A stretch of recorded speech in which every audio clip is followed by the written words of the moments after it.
आज मैं आपको सिखाने जा रहा हूँ एनसीईआरटी एक्सरसाइज 6.3। बच्चों, ये जो एक्सरसाइज सोल्यूशन मैं बता रहा हूँ आपको, ये चैप्टर है इलेक्ट्रोमैग्नेटिक इंडक्शन। बच्चों, इस चैप्टर में ना जब हम लोग पढ़ रहे थे तो सबसे पहले हम लोगों ने डिस्कशन किया था व्हाट इज फैराडेज लॉ। तो फैराडे लॉ के बारे में अगर एक बारे में बात करें तो हम लोग ये बोल सकते हैं that is rate of change of magnetic flux is induces an EMF and which opposes a change in magnetic flux. ठीक इसी प्रिंसिपल पर बेस्ड है या फैराडेज लॉ पर ही बेस्ड है ये वाला सवाल जो हम लोग करने जा रहे हैं। ठीक है, तो सबसे पहले इस सवाल की बात कर ही लेते हैं कि सवाल में है आखिर क्या। तो हमें दिया गया है एक सोलेनॉइड। ठीक, सोलेनॉइड के बारे में पूरी इंफॉर्मेशन आपको बहुत अच्छे तरीके से पता है कि कॉपर के क्लोज कॉइल्स होते हैं जिसमें करंट फ्लो कराना होता है और बीच में आता है मैग्नेटिक फील्ड। करेक्ट, वो किसका एग्जाम्पल है? That is example of electromagnet. उसके बारे में डिस्कशन बाद में करेंगे। पहले हम लोग बना लेते हैं एक सोलेनॉइड। सोलेनॉइड के लिए आपको ये दे रखा है कि सोलेनॉइड के पास 15 टर्न्स है। 15 टर्न्स कितने सेंटीमीटर में? 1 सेंटीमीटर में। 15 टर्न्स पर सेंटीमीटर, यानी आपके पास स्मॉल n का वैल्यू पता है जिसको हम लोग बोलते हैं that is number of turns per unit length.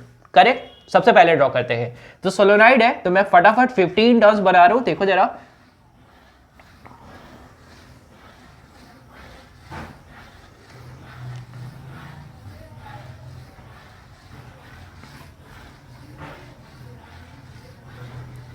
देखो मैंने बना दिया है एक सोलेनॉइड। ठीक, इसको मैंने कनेक्ट कर दिया है किसी भी सोर्स से and that source is variable. तो मैंने बना दिया है यहां पर एक वेरिएबल सोर्स। ठीक, that source is variable, connect कर दिया है अभी, ऐसा भी बस समझिए बस। ठीक है, जब करंट जाएगा तो बीच में आएगा क्या? Magnetic field. अब देखो क्या है इसके बीच में, ये जो लेंथ मैंने बताई ना, ये लेंथ है 1 सेंटीमीटर की।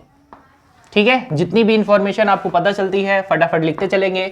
सबसे पहले मैंने आपको बताया है कि यहां पर 15 नंबर ऑफ टर्न्स है, तो यानी कैपिटल N इज 15। ठीक, स्मॉल n की बात करें तो स्मॉल n को हम लोग जानते हैं नंबर ऑफ टर्न। ये 15 टर्न्स है। ठीक है, number of turn upon length. ठीक, इसीलिए इसका वैल्यू दे रखा है, ये दे रखा है कितना? That is 15 turn per unit per centimetre. ठीक, इसको मीटर में फटाफट कर लेते हैं, यानी number of turn equal to 1500 per metre. ये तो बच्चों पता चल गई है वैल्यू किसकी? n की। अब सवाल का पार्ट क्या है? इस सोलेनॉइड के अंदर एक लूप रखा गया है, तो उस लूप को मैं प्लेस कर देता हूं and that loop is place along normal to the axis of solenoid. Solenoid का ये रहा एक्सेस। ठीक, ये सोलेनॉइड का एक्सेस है। इस एक्सेस का नॉर्मल यानी ऐसे ही रखना होगा, तो मैं रख देता हूं कुछ ऐसे। ये रख दिया मैंने कोई लूप। ध्यान से देखेंगे बच्चों, कोई गड़बड़ी नहीं करेंगे, और जहां पर नहीं आएगा तो पूछते भी चलेंगे। चलिए यहां पर, और ये जो लूप रखा गया ना, this is loop and this loop is of area 2 centimetre square. ठीक, अब हमें करना क्या है? ये जो आपके पास सोलेनॉइड है ना, इसमें करंट का वैल्यू चेंज किया जा रहा है। करंट का वैल्यू चेंज किया जा रहा है, कहां से कहां चेंज किया जा रहा है? 2 एम्पियर से 4 एम्पियर किया जा रहा है। कितने टाइम में? 0.1 सेकेंड में।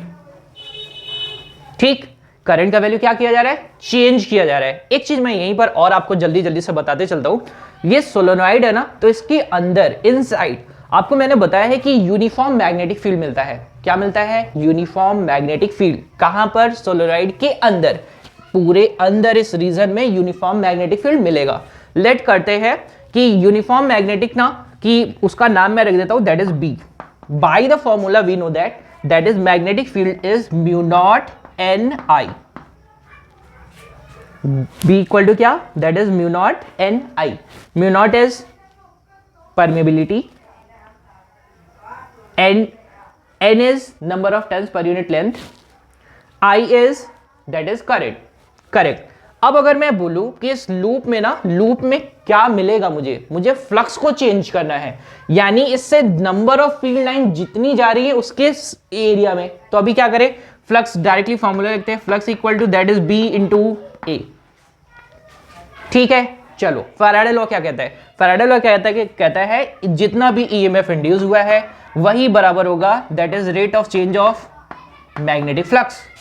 करेक्ट। मैं निकाल लेता हूं क्या, दैट इज क्या निकालूंगा, दैट इज उसका मैग्नीट्यूड, ईएमएफ कितना चेंज हो रहा है। तो मैंने लिख दिया है that is epsilon equal to that is d phi upon D t, that is EMF. अब क्या करें, फाई का वैल्यू सेट करते हैं, तो डी अपॉन डी टी क्या लिखेंगे, b इंटू ए, बी का वैल्यू हमें पता है कितना, that is mu naught N into आई।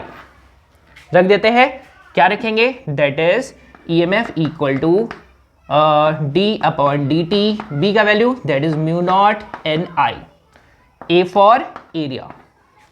क्या करने वाले हैं, कांस्टेंट टर्म्स को बाहर लाएंगे तो मुझे मिल जाएगा that is mu naught N I. Correct, कोई गड़बड़ तो नहीं करेंगे। फिर लाते हैं किसको, दैट इज मेरे पास एरिया लिखते हैं क्योंकि आई तो चेंज हो रहा है, तो लिखेंगे D I upon D T.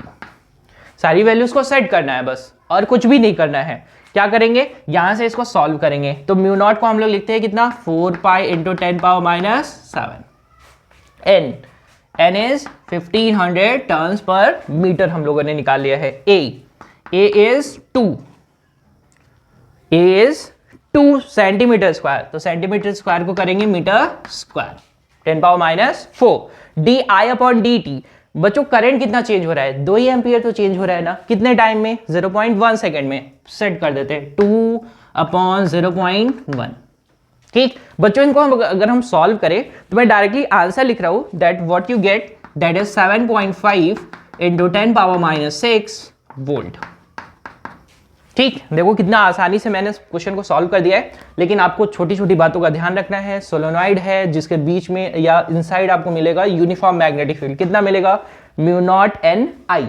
Correct है, ये लूप रखा गया है ना, क्वेश्चन को बहुत ध्यान से पढ़ेंगे। एक लूप है जिसको सोलेनॉइड के एक्सिस के नॉर्मल प्लेस किया गया है, जिसका एरिया दिया है कितना, 2 सेंटीमीटर स्क्वायर। आई थिंक आपको बहुत अच्छे तरीके से समझ में आया होगा। अगर फिर भी कोई डाउट रहेगा तो प्लीज बताएंगे। थैंक यू बच्चों।